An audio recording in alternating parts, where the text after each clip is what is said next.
Mari kita berdoa ya, kita mohon pertolongan Tuhan supaya kita bisa menerima firman dengan terbuka dan hati yang penuh sukacita. Bapak, kami bersyukur hari ini kami akan mendengarkan dan menerima sesuatu yang dirindukan oleh orang-orang percaya sejak jatuh dalam dosa, khususnya mulai dari awal manusia, Adam dan Hawa, sampai kami hari ini. Tuhan tolong kami supaya kami bisa mendapatkan satu kekuatan pengertian firman yang kekal, sehingga semua apa yang kami terima adalah kami bisa memiliki, menghidupi, dan menghayati, serta menjalankan dalam seluruh kehidupan kami.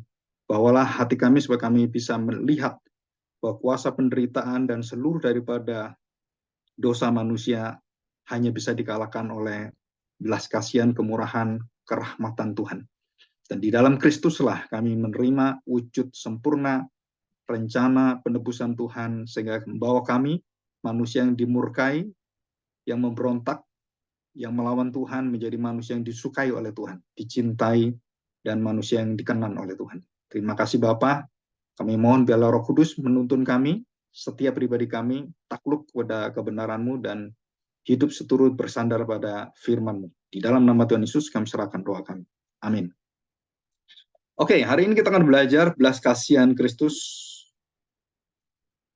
dikatakan mengalahkan ya, jadi menaklukkan penderitaan dengan sempurna. Nah, kita akan melihat di dalam Lukas pasal 7.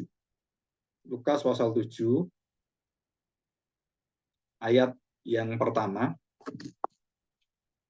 Lukas pasal 7 ayat pertama. Nah, kita sudah pernah mendengar cerita ini ya. Apa itu? Cerita tentang Tuhan berbelas kasihan. Nah, ini ada dua cerita. Yang pertama adalah iman seorang perwira dari Kapernaum. Ya, ini sama-sama berkaitan dengan iman ya. Dan satunya adalah iman yang berkaitan dengan janda dari Nain. Ya, Nain itu satu kota yang kecil, satu tempat yang di situ banyak orang-orang yang tanda petik yang miskin ya, yang dalam penderitaan dan mereka hidup di dalam bawah standar. Itu di kota Nain, atau kalau kita ngomong itu mungkin sekitar kayak kabupaten gitu ya, yang nggak besar gitu. Lalu kota itu besar sekali, jadi kota kedua lah. Nah, kita melihat ada perwira yang disembuhkan, hambanya yang disembuhkan oleh Tuhan Yesus. Ya, jadi perwira ini adalah sudah mendengar Tuhan Yesus dan sudah mengenal Tuhan Yesus, dan perwira ini memiliki pengertian, pengetahuan tentang Yesus siapa, dan dia tahu, dia kemudian memerintahkan, menyuruh orang untuk datang kepada Tuhan Yesus, dan dia sendiri akan datang memohon pertolongan dari Tuhan Yesus, yang mohon pertolongan dari Tuhan Yesus. Dan apa yang terjadi? Karena dia mengenal, maka belas kasihan Tuhan itu datang, dan Tuhan Yesus sangat mengagumi akan iman orang ini ya. Jadi imannya apa? Tuhan Yesus nggak usah datang pun dia percaya Tuhan Yesus bisa menyembuhkan. Nah, ini iman ini yang sangat sulit dan mungkin zaman sekarang itu hampir susah ya dicari dan ditemui iman yang menyelamatkan, tetapi tanpa hadir secara fisik mereka percaya dan bisa mengalami kesembuhan. Jadi nggak usah ada kebaktian KKR, kebaktian itu kan. Tapi orang yang berdoa di hadapan Tuhan dan memohon pada Tuhan, dan dia percaya, maka itu bisa terjadi.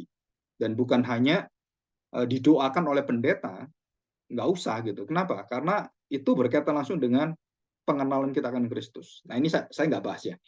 Yang saya bahas karena berkaitan dengan belas kasihan.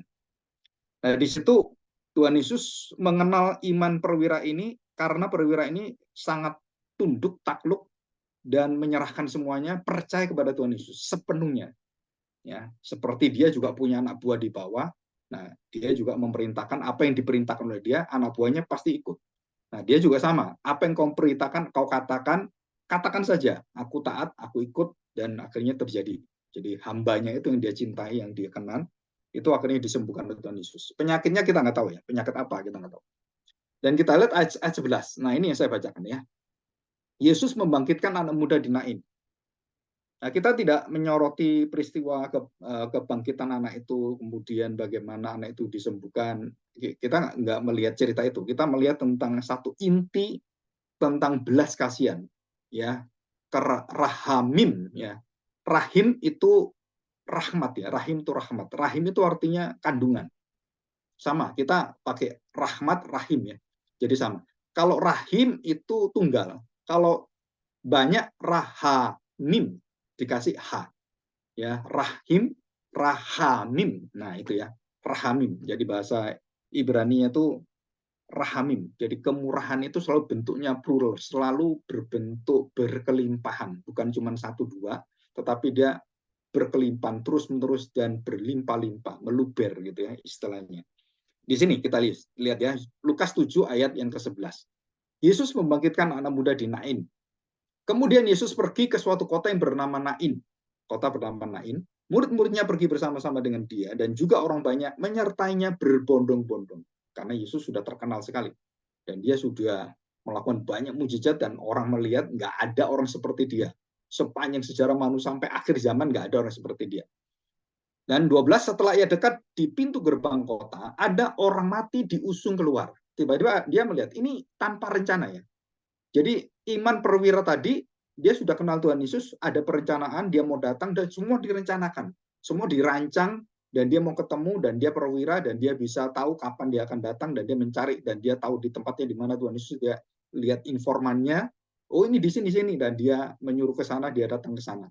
Tapi yang ini, orang-orang berbondong-bondong, itu tidak ada rencana orang itu ketemu Tuhan Yesus, orang itu kenal Tuhan Yesus, enggak. Mungkin dengar ya, tapi enggak kenal Tuhan Yesus ya, enggak tahu siapa gitu. Secara ya jelas dekat gitu enggak tahu. Setelah ia dekat pintu gerbang kota, ada orang mati diusung keluar, anak laki-laki. Jadi orang mati itu anak laki-laki, masih pemuda remaja lah. Anak tunggal ibunya yang sudah janda. Dan banyak orang dari kota itu menyertai janda ini.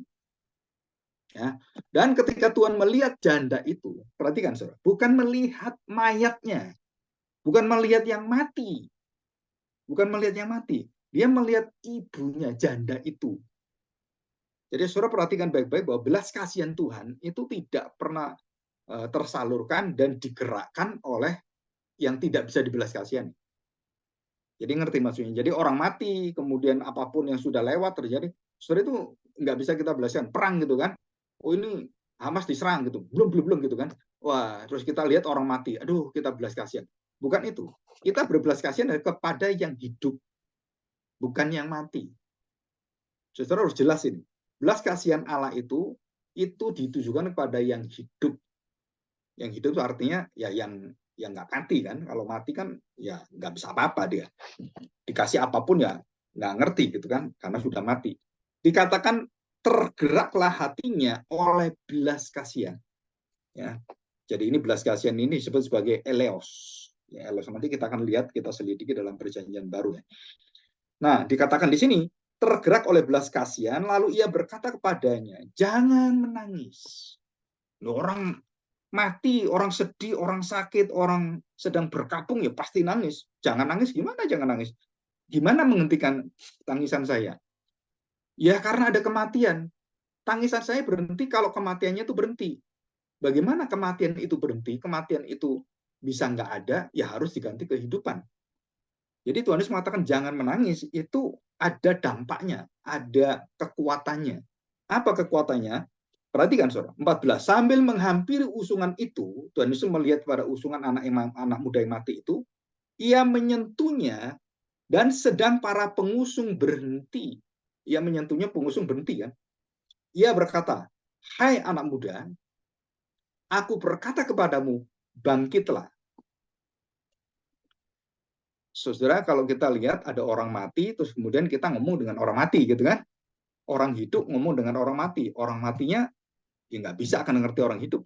Nah, siapa yang bisa menghidupkan orang mati dan orang mati bisa mendengarkan orang yang hidup berbicara kepada dia, saudara, itu satu-satunya adalah pribadi Allah sendiri. Jadi seorang yang bisa ngomong dengan orang mati, Lazarus dipanggil, janda ini dipanggil, dan banyak orang yang mungkin kita nggak tahu berapa orang yang dibangkitkan, kita nggak tahu, hanya beberapa orang yang tulisan Alkitab. Dan waktu namanya disebut dan juga kita semua yang mati nanti dipanggil oleh Tuhan, dipanggil semua dalam nama kita masing-masing. Jadi waktu dia memanggil itu bukan kayak memanggil kayak giliran gitu kan. Ada sekitar 10 miliar manusia gitu. dipanggil giliran, ya nggak habis-habis. Kenapa? Karena Tuhan berkuasa, Tuhan maha kuasa. Dia memanggil semua orang dalam satu perkataan, dan dalam satu perkataan dia bisa mengeluarkan 10 miliar nama, itu nggak ada masalah Tuhan. Ngerti ya maksudnya? Jadi Tuhan ngomong satu kalimat, di dalamnya itu memanggil seluruh umat manusia dengan namanya, saudara, nggak ada masalah itu. Dan itu bisa kita lakukan dengan cara teknologi canggih. Ya, teknologi canggih seperti internet digital semua kan, atau AI dan semuanya. Dan Tuhan lebih daripada itu semuanya, dan dia bisa memanggil. Dikatakan, hai anak muda, aku berkata kepadamu, bangkitlah. Dan orang yang mati ini itu bisa mendengar, dan bukannya bisa mendengar, dia bisa bangkit, dia bisa duduk, dia bisa berdiri, dan dia bisa hidup lagi, lihat mamanya lagi. Maka bangunlah orang itu dan duduk dan mulai berkata-kata, dan Yesus menyerahkannya kepada ibunya. Semua orang ketakutan, dan mereka memuliakan Allah sambil berkata, seorang nabi yang sangat besar, yang betul-betul besar, telah muncul di tengah-tengah kita, dan Allah telah melawat umatnya. Nah ini saudara, belas kasihan itu, mengapa belas kasihan itu keluar? Karena Allah melawat umatnya. Kenapa Tuhan melawat kita? Kenapa Tuhan membesuk kita? Kenapa Tuhan menghampiri kita? Melihat kita, mempedulikan kita, berbelas kasihan dengan kita, melawat kita, berarti ada sesuatu yang malang. Ada kematian rohani, ada kebusukan dalam hidup kita, ada kebangkrutan dalam hidup kita. Dan dikatakan di sini, Allah telah melawat umatnya. Jadi Allah bukan lagi tidak peduli, Allah bukan lagi berdiam diri, karena selama 400 tahun bangsa Israel tidak mendapatkan jawaban dari Tuhan. Nabi-nabi nggak ada selama hampir 300 tahun, lebih 400 tahun. Ya. Nah, saudara, dikatakan, maka tersiarlah kabar tentang Yesus di seluruh Yudea dan di seluruh daerah sekitarnya. Nah, kita belajar hari ini ya. Nah, saudara perhatikan.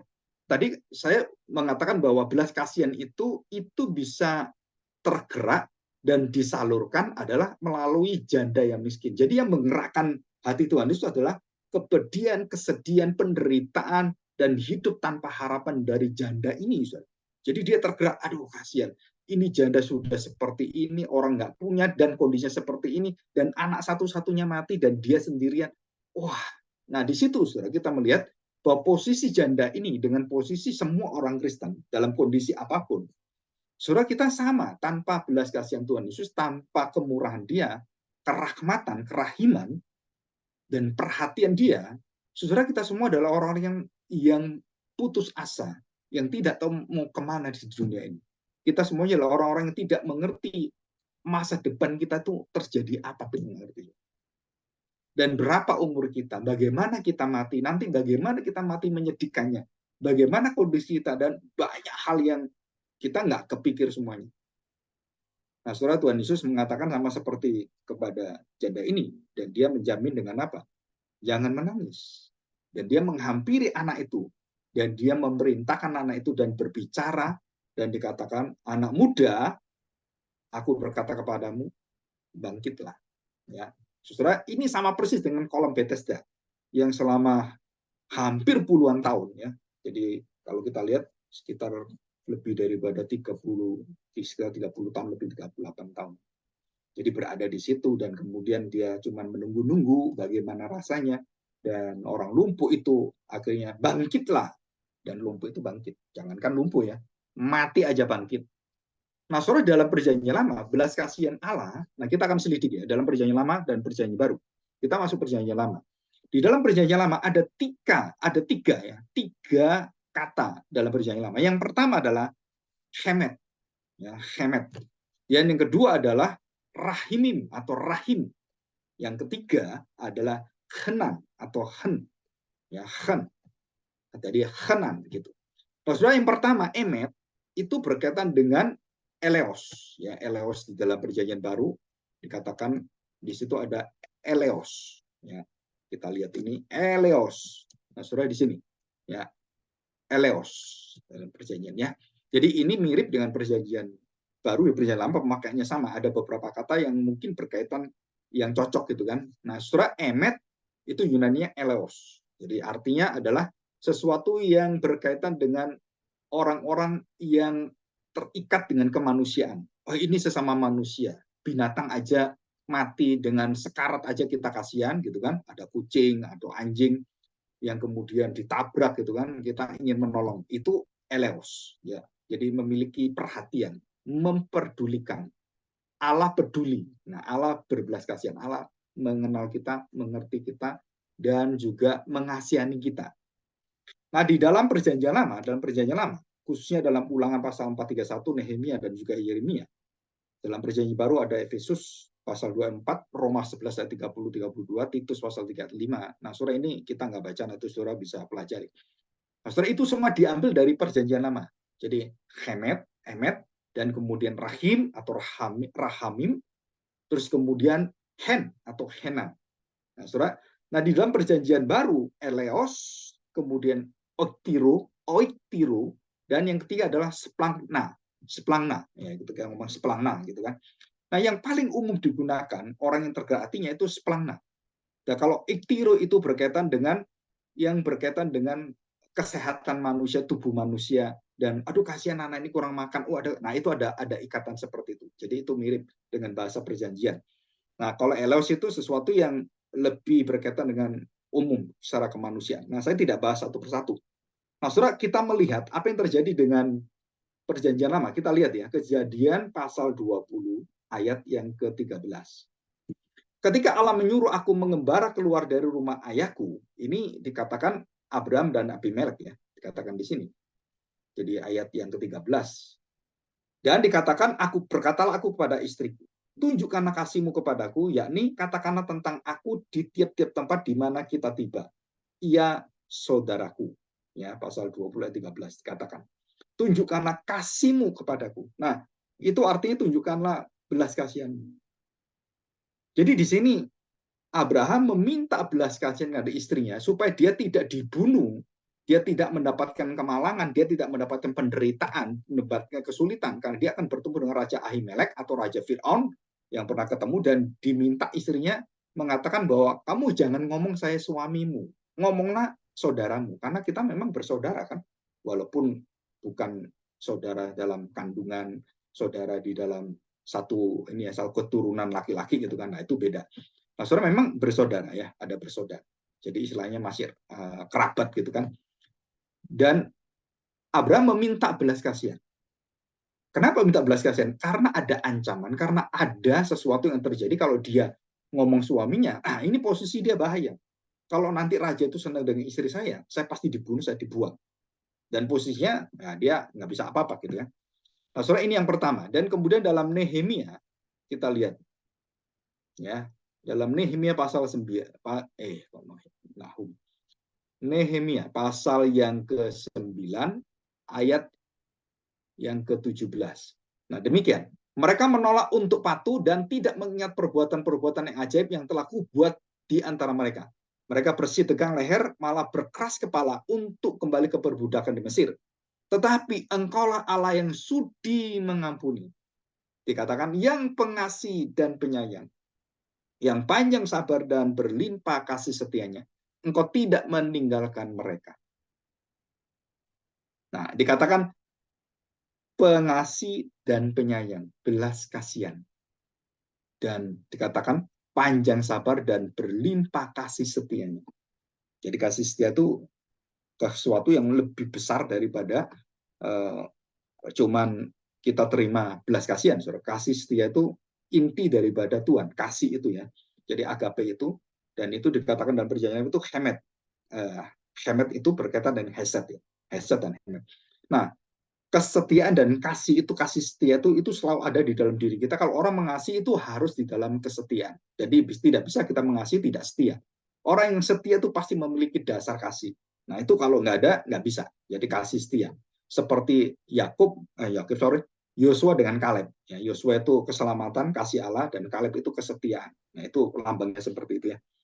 Nah, kita melihat ini. Nah, apa yang terjadi?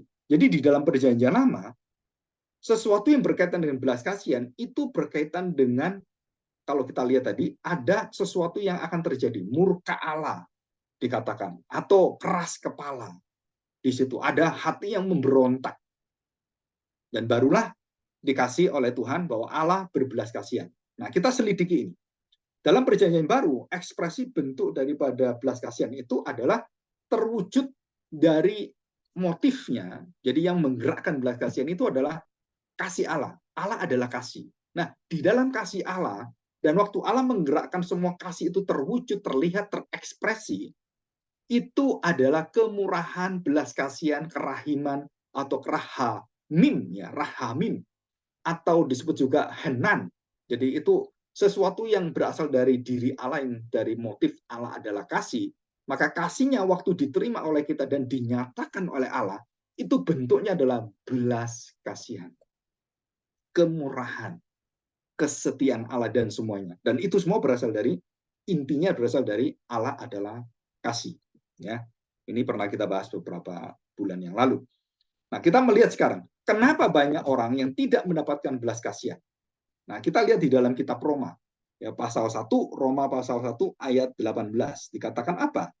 Perhatikan, saudara. Sebab murka Allah nyata dari surga atas segala kefasikan dan kelaliman manusia yang menindas kebenaran dengan kelaliman. Karena apa yang dapat mereka ketahui tentang Allah bagi mereka?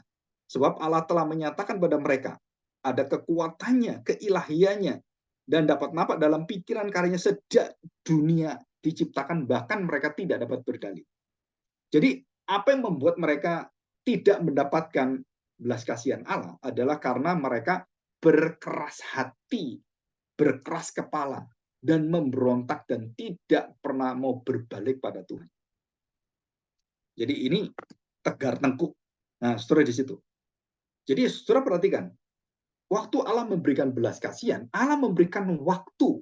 Waktu apa? Supaya hatimu yang keras menjadi lunak, menjadi lembut hati, dan bisa mendengarkan Tuhan, bisa dibentuk, sehingga waktu kita mendengarkannya, orang-orang yang keras hati kemudian mengenal Tuhan, dan kemudian mereka bertobat, maka kita lihat ada perubahan hidup yang luar biasa.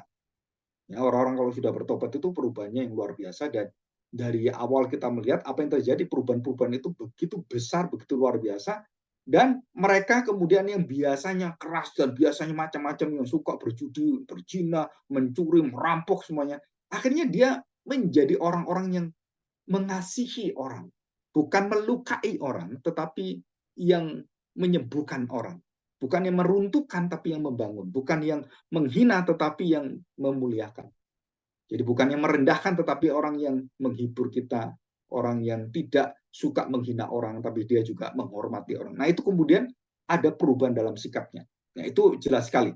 Jadi mengapa belas kasihan Allah tidak ada dalam diri kita? Saudara, yang pertama adalah karena sikap manusia yang betul-betul tidak menerima dan tidak mau mendengarkan dan tidak mau berubah.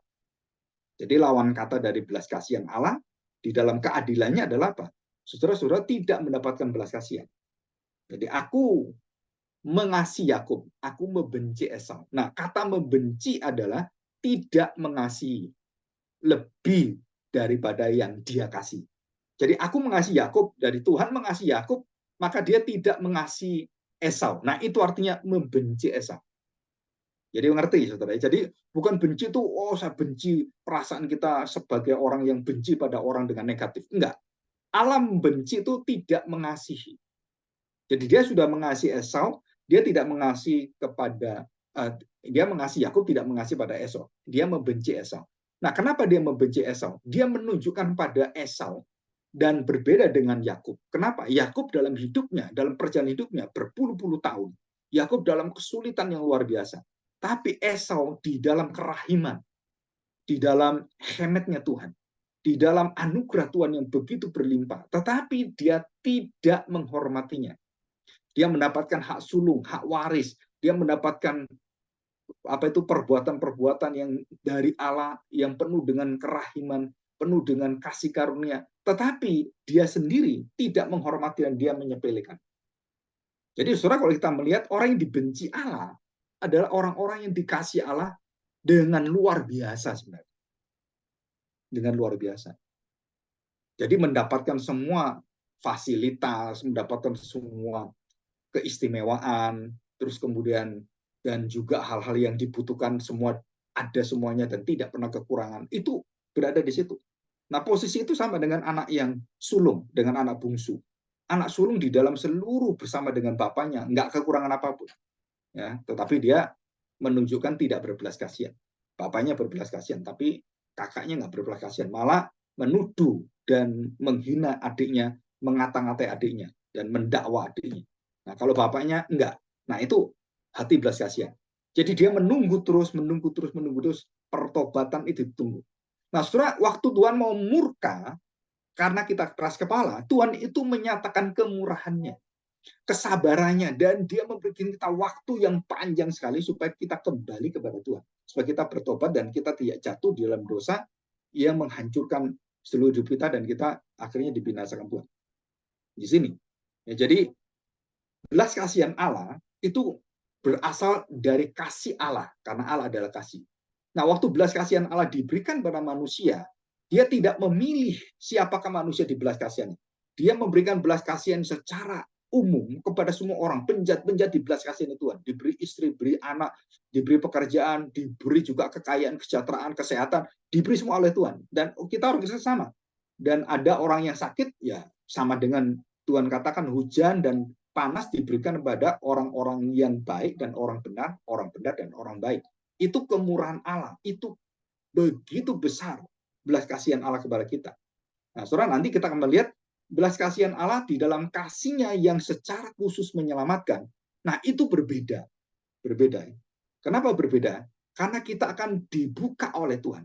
Karena kita adalah memberontak, diberi belas kasihan tetap memberontak. Maka Tuhan mengatakan, aku akan membangun perjanjian baru, bukan dari batu, bukan dari tulisan-tulisan yang ada dalam hukum Taurat, dari pena dan juga dari tangan-tangan manusia, tapi dia akan menuliskan dengan kelembutan darah Kristus. Perjanjian baru, hukum Taurat yang baru. Dan dialah yang menggenapi hukum Taurat. Ya, dialah yang membuat hati yang seperti batu, hukum Taurat tulis batu. Itu akhirnya Taurat diperbaiki di dalam Kristus yang mati dan tubuhnya dihancurkan dan darahnya mengalir. Kenapa? Karena di situ ada perjanjian baru yang akan berubah, mengubah dari kekerasan hati, dari Taurat itu, dari hati nurani yang memberontak, itu menjadi lembut dan Tuhan memberikan itu. Nah, ini dikatakan ada masa yang sangat besar sekali. Jadi ada satu perjalanan hidup yang sangat luas, panjang, dan sampai akhir zaman Tuhan itu memberikan belas kasihannya. Jadi setiap kali orang Kristen menunjukkan kasihnya kepada dunia, saudara, itu adalah merupakan satu tindakan Allah untuk menghakimi semua orang di dunia ini. Waktu kita memberitakan nama Kristus ditolak, waktu kita memberikan kasih kita ditolak, waktu kita mendoakan mereka, memberkati mereka, mereka tetap keras kepala, mereka nggak tahu diri, nggak tahu terima kasih, nggak tahu budi, diberi makanan, minuman, semua, ya, itu kemudian membunuh kita gitu kan, terus kemudian membakar gereja, padahal gereja berbelas kasihan, memberikan kepada penduduknya atau masyarakatnya, memberikan sembako, memberikan bantuan dan macam-macam, atau mendirikan rumah sakit, poliklinik yang murah, kok malah dibakar. Nah, saudara, itu bentuk dari apa? Bentuk dari manusia yang tidak bisa dibelas kasihan. Ya, nanti kita akan belajar jika tanpa belas kasihan apa yang terjadi. Saudara, wah, saudara, itu mengerikan sekali. Ya, jadi kita belajar hari ini adalah bahwa Allah waktu menyatakan belas kasihannya, Allah sudah menyatakan kesediaan hatinya.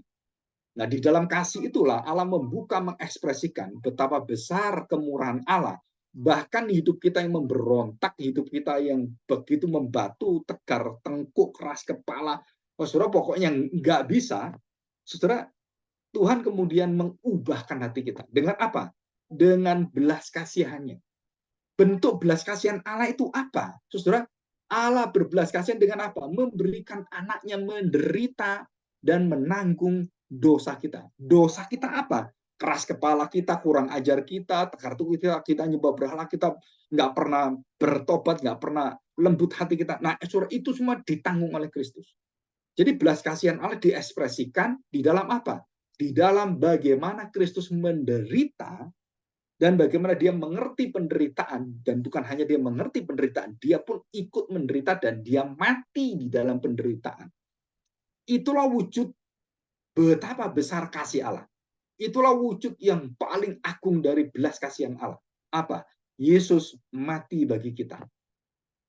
Jadi belas kasihan begitu nyata dan mengubahkan kita salib menjadi sangat mulia, sangat agung. Saudara, karena ini. Apa itu? Karena dia membuka hati kemurahan Allah, rahamim Allah, hemet Allah, dan dikatakan henan Allah. Jadi elos, etiro, dan splakna. Jadi Tuhan memberikan belas kasihannya, kemurahannya, dan perhatiannya, kepeduliannya. Dan dia buka itu, dan melalui Kristus, semua bangsa-bangsa yang memberontak, bukan hanya Israel yang dipilih, dan semua bangsa itu dibuka oleh dia. Dan dia mengundang pesta belas kasihan. Nah, saudara, Injil Kerajaan Allah itu adalah Injil belas kasihan. Injil Yesus Kristus, Injil belas kasihan. Ya. Nah, kita lihat ini, ada beberapa data ya, kita akan lihat. Yang sangat unik sekali. Ya. Nah, di sini. Nah, saudara, kita lihat data ini ya. Matius pasal yang ke-9. Kita lihat, Matius pasal yang ke-9. Ayat yang ke-13. Ya. Perhatikan saudara ini. Ya. Yesus berkata, Yesus mendengarnya dan berkata, Matius pasal 9 ayat 12. Bukan orang sehat yang memerlukan tabib, tetapi orang sakit. Jadi, tabib yang mengobati itu adalah semua dokter. Hatinya harus berdasarkan belas kasihan. Bukan karena dibayar, bukan karena dia pinter kemudian dia bisa seenak sendiri membuat satu target harga, ongkosnya berapa, biaya berapa, dan semua orang datang seenak sendiri, dia mahal sekali datang. Kalau biasa dokter cuman ya dokter umum paling sekitar 50, 100, ya spesialis mungkin 150, 200 paling banyak. Tapi dokter ini kamu sekali datang 2 juta. Yang penting kan kamu sembuh. Nah, saudara, ini bukan bekerja berdasarkan tabib yang dikatakan Yesus. Bukan orang sehat memerlukan tabib, tapi orang sakit. Jadi tabib itu mempunyai belas kasihan terhadap orang-orang sakit. Bukan melihat uangnya, bukan melihat latar belakang siapa dia. Bukan, tidak ada latar belakang itu. Pokoknya kamu sakit, kamu bajingan pun, seperti kan, kamu musuh pun, pasti aku tolong. Itu di mana Tuhan Yesus memberikan ilustrasi ini? Yaitu orang Samaria yang baik hati. Dan disitulah orang Samaria ini tergerak hatinya. Nah, dikatakan persis tergerak oleh belas kasihan. Saudara nanti cek dalam Injil Lukas. Ya, Injil Lukas pasal 10. Dikatakan bahwa orang Samaria yang baik hati ini tergerak oleh belas kasihan. Nah, saudara, terus kemudian kita lihat bapak yang baik ini melihat anaknya, anaknya melihat bapaknya. Semua ini digerakkan oleh apa? Belas kasihan. Nah, ini saudara, penting sekali. Jadi ayat 13, kemudian Tuhan Yesus mengatakan satu kalimat yang membuat kita akhirnya tercengang, terus kaget, sadar, baru sadar. Ini kalimatnya, saudara. Ayat 13, Matius 9:13. Jadi pergilah dan pelajarilah arti firman ini. Yang ku kehendaki ialah belas kasihan, bukan persembahan. Karena aku datang bukan untuk memanggil orang benar, melainkan orang berdosa. Saudara, ini adalah inti Injil. Ini adalah inti ibadah kita. Ini adalah seluruh sembahyang kita, seluruh penyembahan kita adalah, saudara, bukan persembahan uangnya, tetapi, saudara, belas kasihan Allah. Hati yang menyembah itu dibentuk oleh kasih Tuhan yang kita alami dalam belas kasihannya, dan belas kasihan Allah yang membelas kasihani kita membuat kita berbelas kasihan kepada orang yang perlu dibelas kasihani. Jadi orang-orang yang perlu dibelas kasihani seperti kita dibelas kasihani Tuhan, Tuhan yang maha kasih penyayang, yang berbelas kasihan kepada saya, yang tidak perlu dibelas kasihan karena dosa saya memberontak keras kepala. Maka Tuhan menolong saya, membelas kasihan saya, menolong saya, mempedulikan saya, dan memberikan belas kasihannya, dan saya menerima belas kasihan Tuhan. Dan disitulah Kristus berbelas kasihan dengan penderitaannya, dengan seluruh daripada menanggung dosa kita, diberikan pada kita. Maka kita otomatis harus bisa berbelas kasihan, mengampuni orang, bersabar, dan mendoakan, tidak membalas kejahatan dengan kejahatan. Kemudian kita mengasihi orang-orang dan musuh-musuh kita. Saudara, itu adalah lahirnya kekuatan dari kita mendapatkan belas kasihan Allah. Jadi orang Kristen itu tidak dikungkung dan diikat, diperbudak dengan kekuatan dosa. Dosa itu sudah dilepaskan. Jadi kita kalau orang berbuat dosa pada kita, terus kita benci, kita dendam, saudara, yang salah bukan orangnya, yang salah kita. Kenapa? Karena hati kita masih diikat oleh dosa. Kita tidak. Apapun dia dikerjakan, saudara. Tadi kan, kamu sakit kalau saya ini dokter, maka saya bekerja bukan berdasarkan apa yang bisa kamu persembahkan, apa yang bisa kamu lakukan. Kamu ini siapa? Oh, kamu musuh saya nggak mau ngobatin. Oh, kamu orang Kristen, saya nggak mau ngobatin. Karena saya orang bukan Kristen. Kamu orang Kristen, saya benci orang Kristen. Saya tidak mau ngobati orang Kristen. Saudara, dokter atau Allah sendiri yang punya belas kasihan tidak mengukur belas kasihan Allah diberikan karena latar belakang itu. Baik itu perbuatan orang, jasa orang, dia kulitnya apa, dia bangsa apa, dia bahasanya apa. Saudara, enggak. Jadi belas kasihan Allah adalah belas kasihan universal yang tidak bisa seorang pun yang menolak. Nah, saudara, ini kekuatan Injil Yesus Kristus. Ini kekuatan Injil belas kasihan. Yesus adalah belas kasihan Allah. Yesus adalah kasih Allah. Saudara, semua suratan Rasul Paulus juga sama, isinya sama. Perhatian kita kepada jemaat yang lain, kamu harus berbelas kasihan, kenallah rahmat Tuhan, kasih karunia Tuhan, itu sama semua, saudara. Rasul Paulus berkata tentang kasih karunia, rahmat Tuhan, itu semua tentang Kristus adalah belas kasihan Allah yang hidup dalam diri kalian. Jadi jelas, karena aku datang bukan untuk memanggil orang benar, melainkan orang berdosa. Bukan persembahan, tapi belas kasihan. Nah, kita lihat ayat yang ke-36, ya. Kita lihat ini. Perhatikan. Melihat orang banyak itu, tergeraklah hati Yesus oleh belas kasihan mereka, karena mereka lelah dan terlantar seperti domba yang tidak bergembala. Ya, jadi jelas ya bagaimana hati Tuhan Yesus. Pasal 12 ayat yang ke-7. Ya. Jika memang kamu mengerti maksud firman ini, ya, dikatakan Tuhan Yesus bahwa aku lebih dari bait Allah. Aku lebih daripada Musa, aku lebih daripada Abraham. Bahkan aku lebih daripada Salomo, Daud, raja yang besar itu. Aku raja di atas segala raja. Dan dia berkata demikian. Jika memang kamu mengerti maksud firman ini, yang ku kehendaki ialah belas kasihan, bukan persembahan, tentu kamu tidak menghukum orang yang tidak bersalah. Dan kamu tidak akan melawan aku. Kamu tidak akan memberontak padaku. Karena anak manusia adalah Tuhan atas hari Sabat. Hari Sabat adalah hari Tuhan menyatakan belas kasihannya. Tuhan menyatakan kasihnya yang nyata yang diterima. Jadi kalau ada binatang yang kecepit, gitu kan, yang kemudian nggak bisa di sana, terjebak di sana, saudara, ini hari Sabat, wah biarin kita hari Sabat, nggak nolong pun. Ada orang sakit, ini hari, saudara, dikatakan oleh Tuhan, bukan persembahan, bukan pelayananmu, bukan uangmu, bukan kegiatanmu yang aku lihat, tetapi hati yang berbelas kasihan. Itulah inti dari ibadah. Jadi ibadah kita itu bukan ibadah, nah seperti orang-orang nyanyi seneng-seneng, kemudian rame-rame seperti itu, saudara. Bukan, saudara. Ibadah kita adalah ibadah yang menyatakan belas kasihan Allah. Jemaat memperhatikan satu sama lain. Jemaat mendoakan satu sama lain. Jemaat berbagi satu sama lain. Jemaat saling mendukung dan saling menguatkan. Dan yang kaya mendukung yang tidak mampu, yang tidak mampu mendukung tenaga pada orang-orang yang kaya yang membutuhkan bantuan. Dan itu luar biasa sekali. Jadi jemaat mula-mula dalam Kisah Para Rasul pasal 2 itu mereka saling berbagi, mereka saling mengisi, mereka saling melengkapi, mereka saling mengampuni, dan itu luar biasa. Dan itu adalah apa? Gereja yang penuh dengan belas kasihan. Jadi gereja itu nggak bisa terkalahkan. Kejahatan, kegelapan, terus kemudian penganiayaan, permusuhan, itu tidak bisa mengalahkan gereja. Kenapa? Karena gereja keluar kasih Allah. Gereja keluar belas kasihan, kemurahannya, pertolongannya. Lu dimusuhi kok kamu nolong saya? Saya tuh membunuh mamamu, membunuh keluargamu, membunuh papa, membunuh istrimu, membunuh suamimu. Kenapa kamu tolong saya? Kenapa kamu tolong anak saya? Sampai ada kesaksian-kesaksian hidup seperti itu, saudara. Termasuk yang anaknya Hamas, pemberontak-pemberontakannya menjadi orang Kristen dan mereka bertobat, dan apa yang terjadi? Mereka melihat betapa jahatnya kami. Nah, itu mereka akhirnya sadar. Radikal-radikal teroris-teroris itu waktu bertobat, mereka sadar betul kenapa mereka bisa jahat seperti itu. Yang dikatakan di sini, tentu kamu tidak menghukum orang yang tidak bersalah.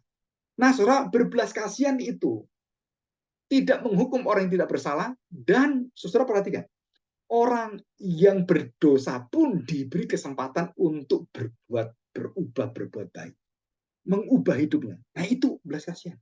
Injil adalah memberikan kesempatan, memberikan rahmat kepada orang yang berdosa menjadi orang yang benar.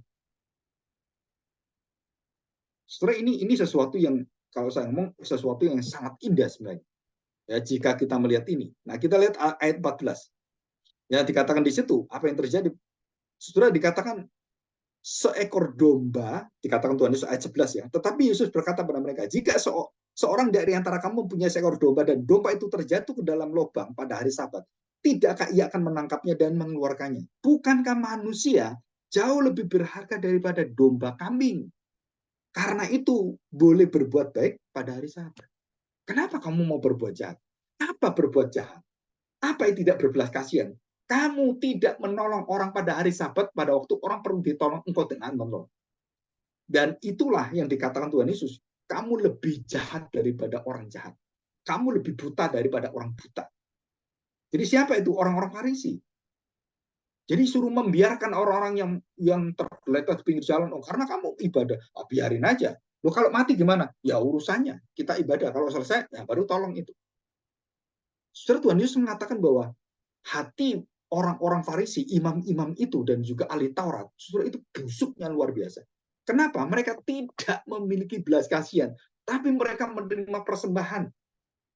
Dan kalau ada orang terjatuh, dia tidak melihat untuk menolong orang itu, tetapi dia melihat bagaimana dia memeras orang itu, bagaimana dia mengambil uangnya, bagaimana dia kemudian menghancurkan hidupnya. Dan saudara, ini orang-orang jahat. Ya, Tuhan Yesus mengatakan bahwa orang-orang Farisi ahli Taurat itu celakalah. Mereka orang-orang jahat.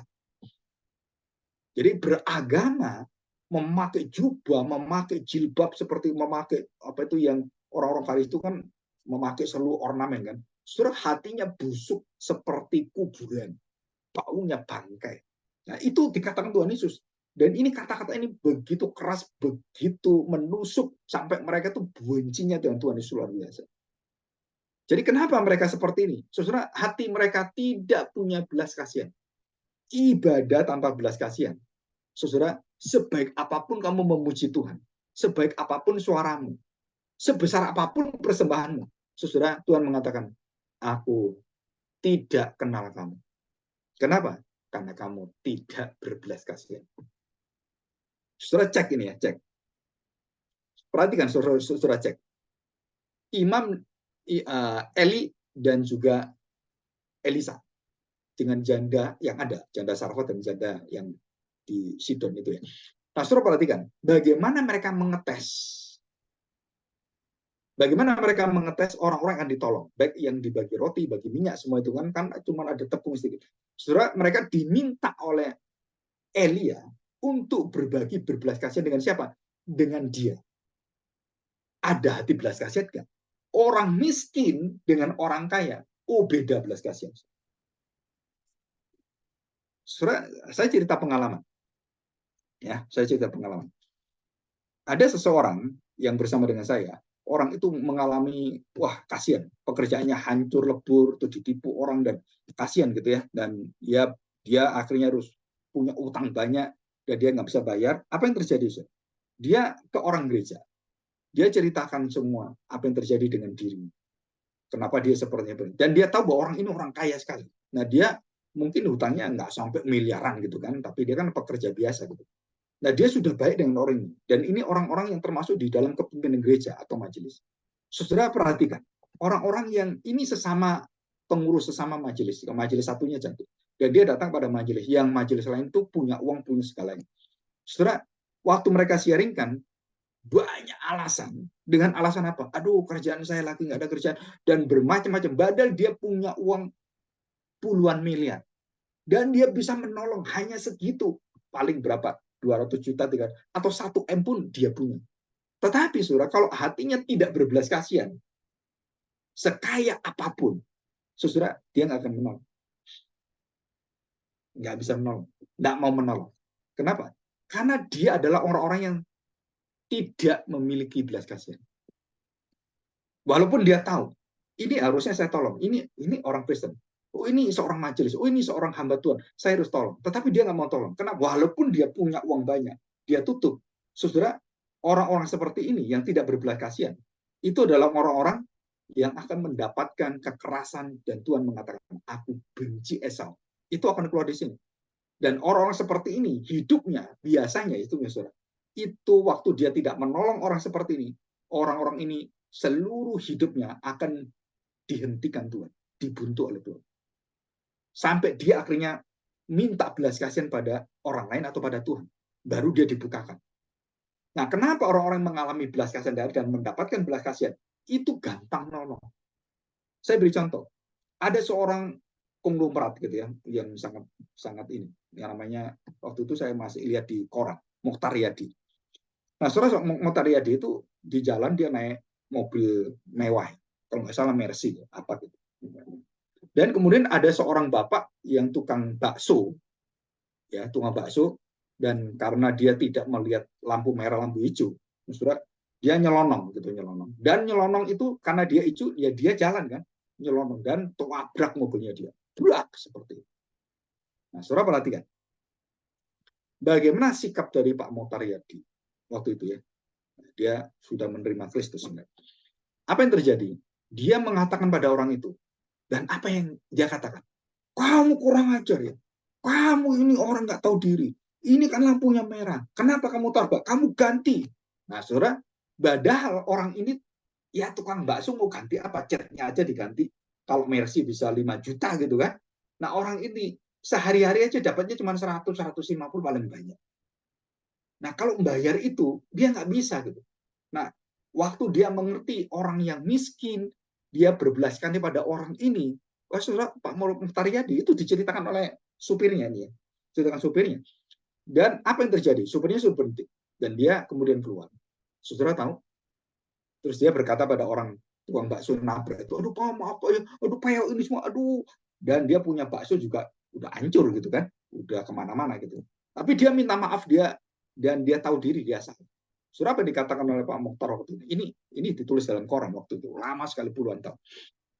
Dan Pak Mokhtar mengatakan kalimat ini, saya tahu Bapak kesulitan, saya tahu Bapak tergesa-gesa. Bapak nggak usah khawatirin mobil saya. Mobil saya sudah dijamin, mobil saya ada asuransinya. Jadi saya nggak masalah. Dan saya juga diganti oleh Bapak pun saya bisa ganti sendiri. Ya, jadi Bapak harus hati-hati. Dan dia bilang, iya Pak, maaf Pak.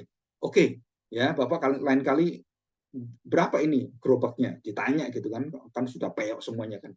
Kamu beli gerobak ini berapa? Oh, saya beli 750.000 gitu.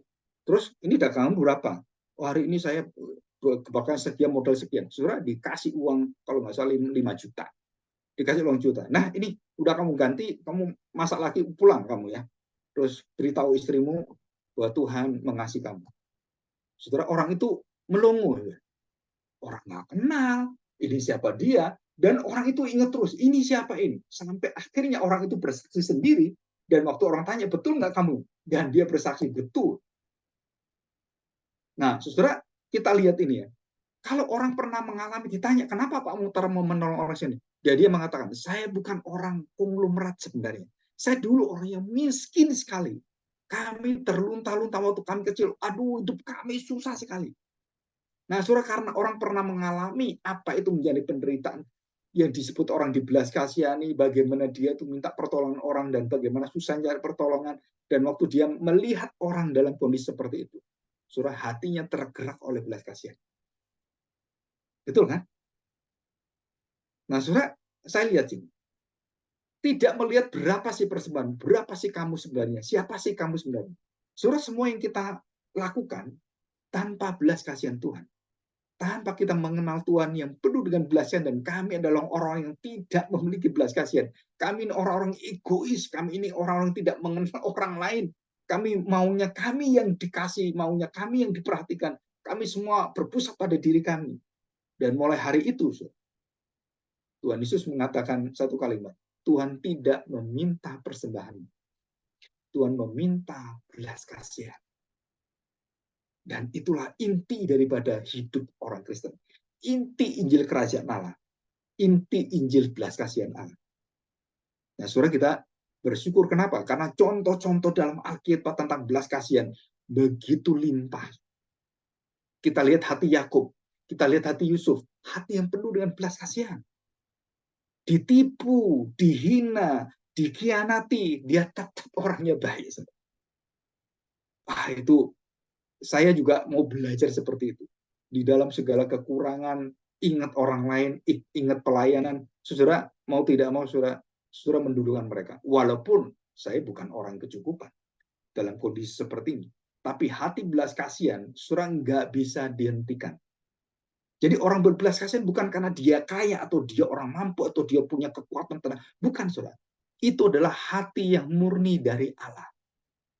Baik itu belas kasihan secara umum atau belas kasihan secara khusus kepada orang-orang berdosa, kepada orang-orang yang sakit, karena kita melihat Kristus adalah tabib. Melalui kita Kristus menyembuhkan orang, dan melalui pelayanan kita Kristus membukakan hati orang.